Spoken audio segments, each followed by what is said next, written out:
Señor, por su gran compasión. Paz y bien, mis queridos hermanos, feliz domingo 24 del tiempo ordinario. Escuchemos el Evangelio de San Marcos en el capítulo 8, versos del 27 al 35. En aquel tiempo Jesús y sus discípulos se dirigieron a los poblados de Cesarea de Filipo. Por el camino les hizo esta pregunta: ¿quién dice la gente que soy yo? Ellos le contestaron: algunos dicen que eres Juan el Bautista, otros que Elías y otros que alguno de los profetas. Entonces él les preguntó: ¿y ustedes quién dicen que soy yo? Pedro le respondió: tú eres el Mesías. Y él les ordenó que no se lo dijeran a nadie. Luego se puso a explicarles que era necesario que el Hijo del Hombre padeciera mucho, que fuera rechazado por los ancianos, los sumos sacerdotes y los escribas, que fuera entregado a la muerte y resucitara al tercer día. Todo esto lo dijo con entera claridad. Entonces Pedro se lo llevó aparte y trataba de disuadirlo. Jesús se volvió y mirando a sus discípulos, reprendió a Pedro con estas palabras: apártate de mí, Satanás, porque tú no juzgas según Dios, sino según los hombres. Después llamó a la multitud y a sus discípulos y les dijo: el que quiera venir conmigo, que renuncie a sí mismo, que cargue con su cruz y que me siga. Pues el que quiera salvar su vida, la perderá, pero el que pierda su vida por mí y por el Evangelio, la salvará. Palabra del Señor. Mis queridos hermanos, el Señor Jesús nos invita primero a encontrarnos con Él, es decir, a tener una experiencia de su amor que nos transforme verdaderamente en hombres y mujeres de fe. Y por esto el Señor Jesús hoy también nos pregunta a todos, a ti y a mí: ¿y ustedes quién dicen que soy yo? Sí, este es el secreto de la vida. ¿Quién es Jesús para nosotros?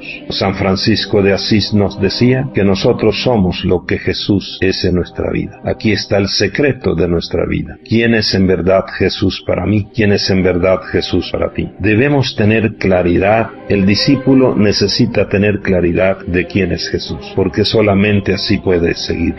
La segunda cosa que nos dice el Señor Jesús es la invitación a seguirlo, porque solamente el que tiene claridad de Él puede seguirlo. El Señor nos dice: quien quiera seguirme, que renuncie a sí mismo, tome su cruz y me siga. También el Señor nos dice que esto no es fácil. Pedro va a recibir una gran reprensión de Jesús. Pedro había dicho: tú eres el Mesías. Pero cuando Jesús anuncia todo el sufrimiento, la cruz, Pedro lo lleva aparte y trata de disuadirlo. Jesús dice las palabras más duras que puede escuchar un discípulo: apártate de mí, Satanás, porque tú no juzgas según Dios, sino según los hombres. Tal vez el Señor podría decirnos lo mismo a algunos de nosotros. Muchos de nosotros no juzgamos según Dios, sino según los hombres. Nuestros criterios no son criterios del Evangelio, sino son criterios del mundo, criterios de los hombres, de poder, de placer, de tener. A Pedro le fue muy difícil aceptar el camino de la cruz, como también a muchos de nosotros nos es difícil. Pedro y los demás no entienden que Jesús ha venido no a ser servido, sino a servir, a cumplir su misión con una solidaridad plena con la humanidad. El Señor tiene que pasar por el dolor y la muerte, y nos va a salvar precisamente con su muerte, con su entrega total. A Pedro y a nosotros muchas veces nos gustan las palabras suaves de Jesús, las consoladoras. A Pedro le gustaba tal vez el monte Tabor,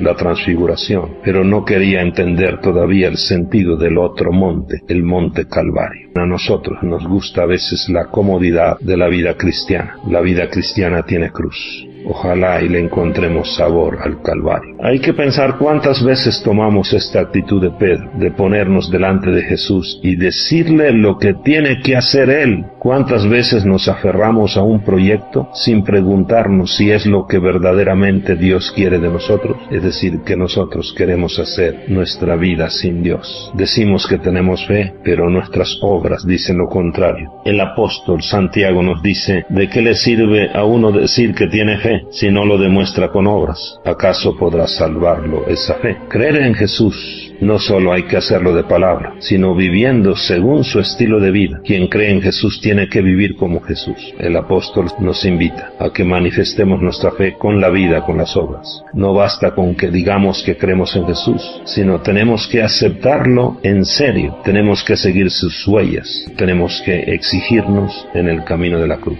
Pedro irá madurando poco a poco en su conocimiento de Jesús. También nosotros tenemos que crecer en el conocimiento de Jesús. Y así a veces nosotros somos muy superficiales en el seguimiento y buscamos la comodidad de las cosas fáciles, pero también a nosotros en el crecimiento vamos a descubrir la belleza de la cruz, la belleza de la pasión, para así poder llegar a la belleza de la resurrección. Pedro inclusive traicionó al Señor, es decir, lo negó. Nosotros también en el camino de la vida, buscándonos a nosotros y no teniendo claridad de quién es Jesús, lo podemos negar muchas veces en nuestra vida. Pero aprendamos también, ya sabemos la vida de Pedro, para decirle al Señor: Señor, gracias por reprenderme y por decirme: apártate de mí, Satanás, porque tú lo sabes todo, Señor, pero tú sabes que te quiero. Hoy Jesús nos invita a seguirlo como verdaderos discípulos, es decir, hacer la opción por Él. El que quiera venir conmigo, que renuncie a sí mismo, que cargue con su cruz y que me siga. Y a Cristo se le sigue conociéndolo y amándolo cada día más, para poder servirlo en el hermano con nuestras buenas obras, sobre todo en el hermano más necesitado. El apóstol Santiago nos invita, como ya hemos dicho, que la fe la manifestemos con las obras. Seguir a Jesús entonces nos lleva a una opción permanente por Él. Jesús nos dice: el que quiera salvar su vida la perderá, pero el que pierda su vida por mí, por el Evangelio, la salvará. Optemos cada día por Jesús, y que el alimento de su cuerpo y de su sangre en cada Eucaristía fortalezca cada día más en nosotros la fe, el gozo de seguir a Jesús, el gozo de seguirlo y de servirlo. Y así manifestemos este gozo con acciones de fraternidad y de justicia en favor de nuestros hermanos. El que quiera venir conmigo, que renuncie a sí mismo, cargue con su cruz y me siga. Un abrazo, que el Señor les bendiga y que cada uno de nosotros diga: caminaré en la presencia del Señor. Feliz domingo, feliz convivencia familiar. Bienaventurados los misericordiosos,